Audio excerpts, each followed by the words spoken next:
Oke, selamat sore. Kita kembali di KPA Online Tamarin dengan saya Obesia Nipara, di mana kita akan melanjutkan sesi sebelumnya mengenai kedatangan Yesus yang kedua kali. Jadi sesi ini akhirnya kita buat menjadi 4 seri. Maksudnya ada 4 sesi untuk seri ini. Yang pertama kita telah membahas tentang kenapa Yesus perlu datang untuk yang kedua kali. Lalu yang kedua kita sudah membahas tentang apakah tanda-tanda kedatangan Yesus yang kedua. Lalu ketiga, kita juga sudah membahas tentang bagaimana kita berjaga dan waspada untuk menyambut kedatangan Yesus yang kedua. Nah, sekarang kita akan memasuki sesi terakhir dari seri kedatangan Yesus yang kedua ini, yaitu adalah tentang seperti apa ketika Yesus datang. Awalnya mungkin saya agak ragu perlu atau tidak menyampaikan hal ini. Cuma ternyata karena kita bisa saja disesatkan oleh orang lain tentang kedatangan Yesus yang kedua, sepertinya saya perlu membagikan di sini tentang seperti apa atau apa yang akan terjadi ketika Yesus datang yang kedua kali. Nah, jadi kita sebelum memulai seperti biasa, kita akan mulai dengan berdoa ya. Kita tunduk kepala, kita berdoa. Bapa kami yang di surga, Bapa yang baik, terima kasih Tuhan karena Engkau telah menjaga kami, memberikan kami waktu untuk belajar firman-Mu Tuhan.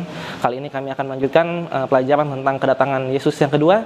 Beratlah kami supaya kami tidak ditipu oleh ajaran-ajaran palsu, tetapi kami bisa tahu dengan pasti seperti apa kedatangan Yesus yang kedua. Terima kasih Bapa, kirimkan Roh Kudus-Mu, dalam Yesus kami berdoa. Amin. Oke, baiklah. Jadi kedatangan Yesus yang kedua, seperti apa kedatangan Yesus yang kedua?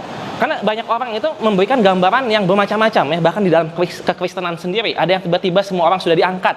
Ada yang tiba-tiba ada juga yang mengatakan, oh Yesus sebenarnya udah datang yang kedua kali dalam wujud Roh Kudus dan lain sebagainya. Jadi kali ini kita akan lebih banyak membaca dari Alkitab saja. Menurut Alkitab seperti apa? Jadi kita akan banyak sekali membaca dari Alkitab, maka saya sarankan supaya saudara mengambil Alkitabnya. Apabila belum ambil, bisa juga di-pause dulu videonya, lalu kita bisa baca sama-sama. Oke, jadi yang pertama kita ringkas dulu pelajaran yang sebelum-sebelumnya ya. Kita langsung membahas tentang kedatangan Yesus yang kedua. Kita baca di Yohanes pasal 14 ayat 1 sampai 3 ya. Di sini Injil Yohanes pasal 14 ayat 1 sampai 3. Tentang Yesus berbicara tentang kedatangannya yang kedua, tentang maksudnya dan tujuannya. Saya bacakan untuk saudara juga baca di rumah dari Alkitabnya masing-masing. Janganlah gelisah hatimu. Percayalah kepada Allah, percayalah juga kepadaku. Di rumah Bapakku banyak tempat tinggal. Jika tidak demikian, tentu aku mengatakannya kepadamu.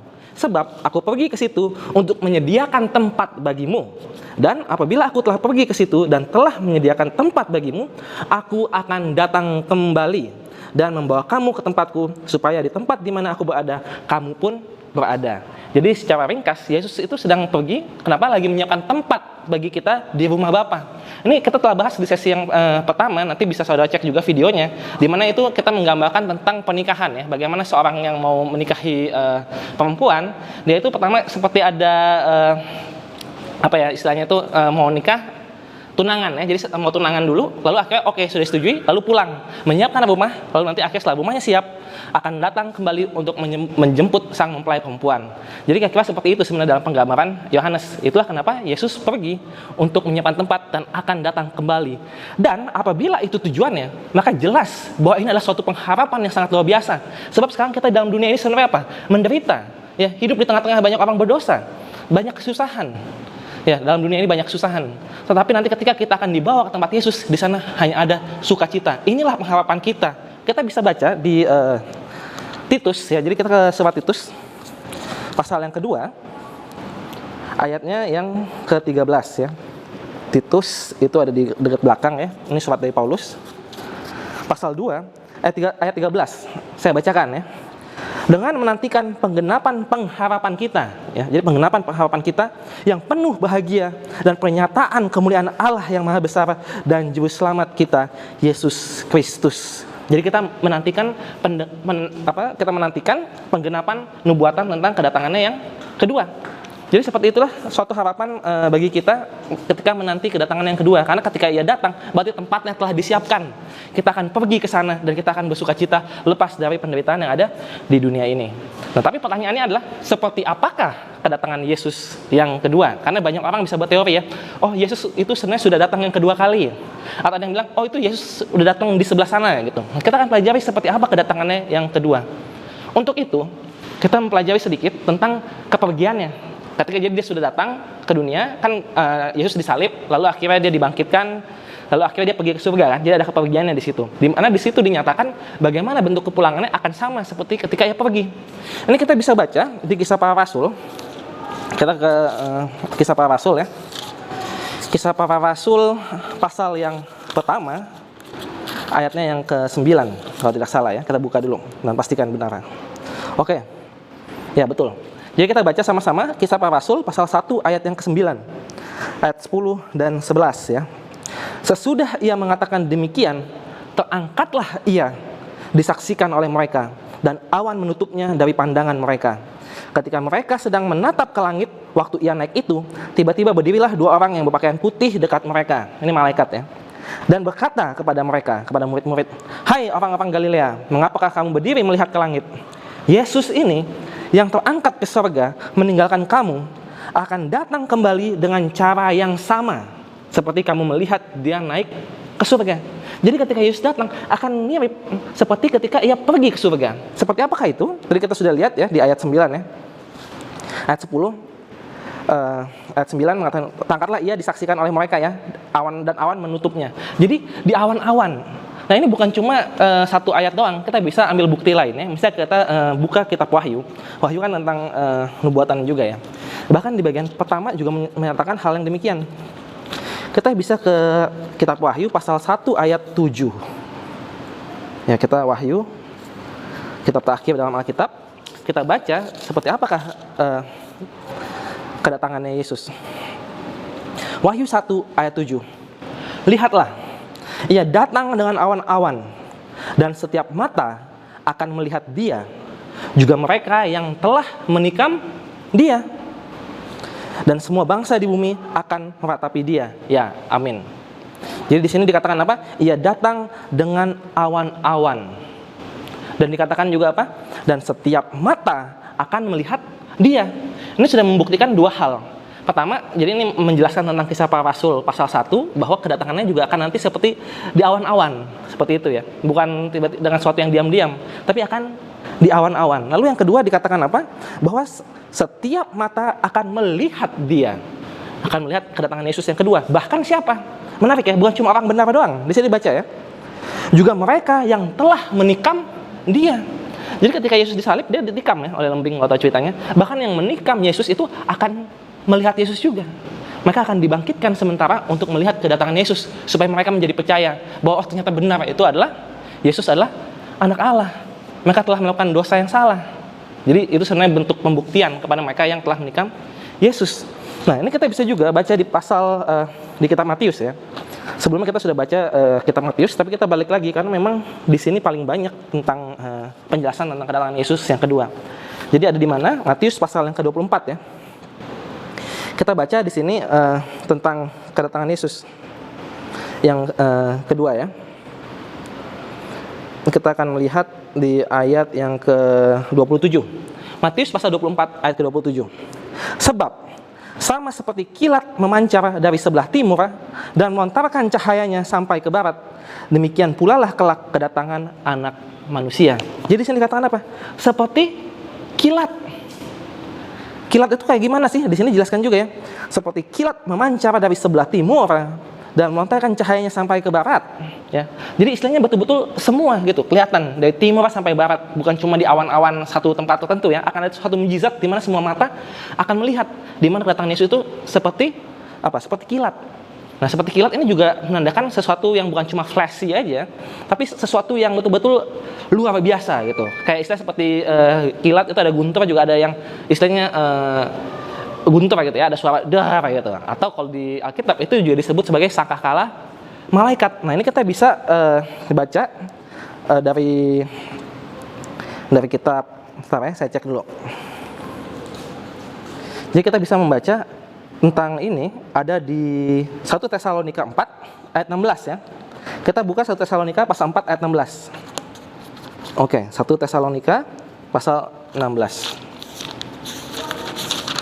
Di sini akan kita lihat seperti apa kedatangan Yesus. Jadi ternyata kedatangan Yesus yang kedua itu digambarkan di banyak kitab atau surat di Perjanjian Baru ya. Jadi betul-betul kita mesti cermat mengambil di sini, di sana, di situ, dan kita gabungkan dan kita lihat seperti apa supaya mendapat gambaran yang lebih lengkap. Jadi kita baca 2 Tesalonika 1 Tesalonika 4, maaf, 1 Tesalonika 4 ayat 16. Oke. Kita baca di sini ya. Sebab pada waktu tanda diberi, yaitu pada waktu penghulu malaikat berseru dan sangkakala Allah berbunyi, maka Tuhan sendiri akan turun dari sorga, dan mereka yang mati dalam Kristus akan lebih dulu bangkit. Sesudah itu kita yang hidup, yang masih tinggal, akan diangkat bersama-sama dengan mereka dalam awan menyongsong Tuhan di angkasa. Demikianlah kita akan selama-lamanya bersama-sama dengan Tuhan di surga ya. Karena itu hiburlah seorang akan yang lain dengan perkataan-perkataan ini. Jadi di sini ada beberapa poin yang saya ingin tekankan. Tadi sudah kita baca. Yang pertama adalah apa? Pada waktu itu ayat 16, penghulu malaikat berseru dan sangkakala Allah berbunyi. Jadi kalau penghulu malaikat berseru dan sangkakala Allah berbunyi, berarti ini sesuatu yang luar biasa. Inilah yang tadi dibilang seperti kilat, bahkan seperti guntur juga gitu ya. Dan di situ jadi semua orang akan mendengarkan. Dan yang menarik di sini ada informasi tambahan mengenai kedatangan Yesus yang kedua. Di sini dikatakan apa? Di sini dikatakan mereka yang mati dalam Kristus akan lebih dulu bangkit. Jadi sebenarnya ini lagi menenangkan orang-orang Kristen yang mungkin punya keluarga yang sudah meninggal lebih dulu ya. Jadi di sini dikatakan bahwa kamu jangan khawatir, ya jangan sedih, karena mereka itu justru akan dibangkitkan lebih dulu pada saat Yesus datang yang kedua kali. Akan dibangkitkan dan akan bersama-sama dengan kita yang masih hidup akan bertemu dengan Tuhan di awan-awan ya, di ayat 17 ya. Sesudah itu kita yang hidup yang masih tinggal akan diangkat bersama-sama dengan mereka dalam awan menyongsong Tuhan di angkasa. Jadi kita akan bertemu di langit-langit. Ini sudah banyak lukisan-lukisan Kristen ya yang menggambarkan ini. Mungkin saudara bisa banyak Google atau mungkin juga sudah pernah lihat bahwa betul-betul tiba-tiba dalam kubur itu tiba-tiba banyak yang bangkit. Lalu nanti mereka itu ikut naik menyambut Yesus di angkasa dengan awan-awan dan dengan malaikat-malaikat. Ini suatu peristiwa yang sangat luar biasa. Nah, ini bukan cuma di sini doang. Kita bisa melihat bahwa Yesus itu menyertai mereka juga ada di Matius pasal 24 ya. Kita buka atau ke Matius 16 dulu. Matius pasal 16 ayat 27. Jadi kita betul-betul mengambil dari banyak Alkitab ya. Jadi saya pun juga tidak betul-betul hafal persis. Tapi tidak apa, karena kita memang tidak mesti menghafal.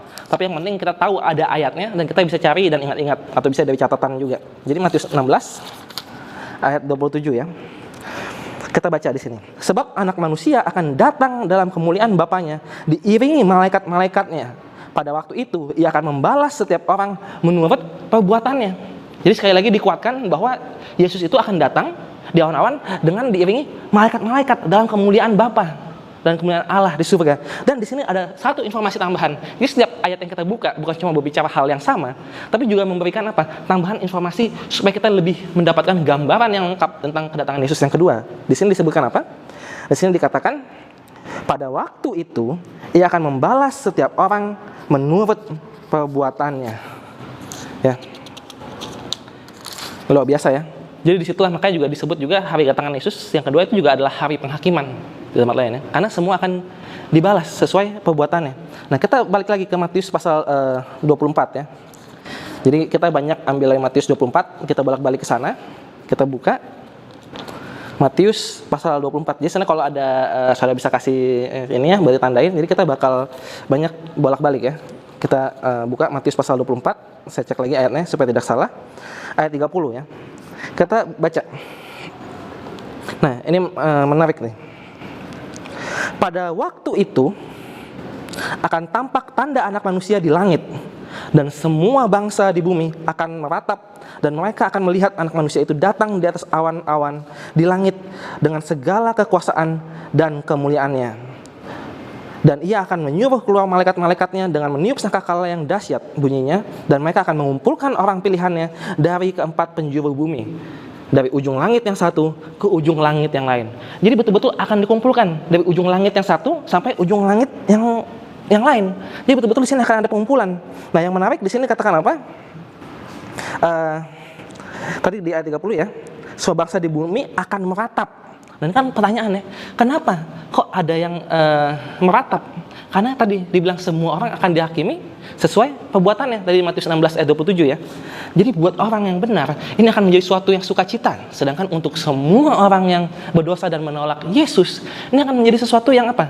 Yang menyedihkan. Nah, kita coba cek dulu untuk orang benar ya. Kenapa buat orang benar ini sesuatu yang luar biasa? Kita bisa buka di Korintus, kita ke surat di Korintus ya.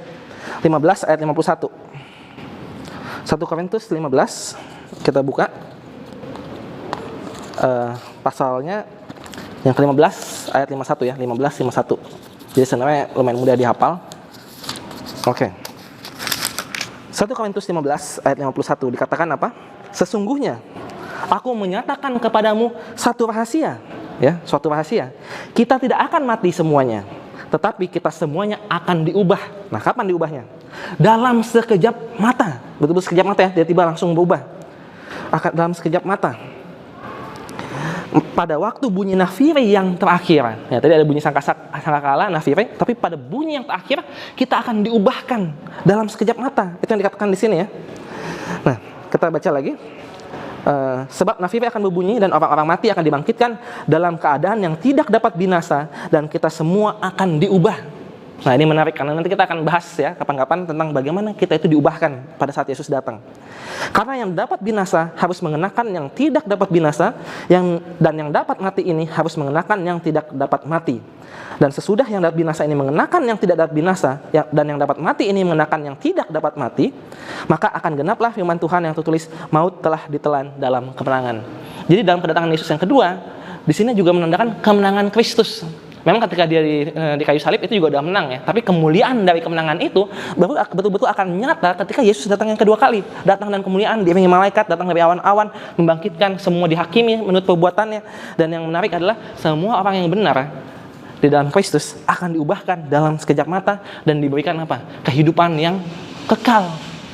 Jadi sudah ada sukacita di surga dan juga ada kekekalan di sana. Ini luar biasa. Tapi hal ini berbeda dengan siapa? Dengan orang-orang yang tidak benar. Kita bisa ke Wahyu pasal 6 ayat 17 ya, kalau tidak salah. Kita buka dulu ya. Wahyu pasal 6 ayat 17. Di sini adalah nasib orang-orang yang tidak benar yang menolak Yesus. Apa yang terjadi kepada mereka ketika Yesus datang? Oke. Matius pasal 6 ayat 14 ya.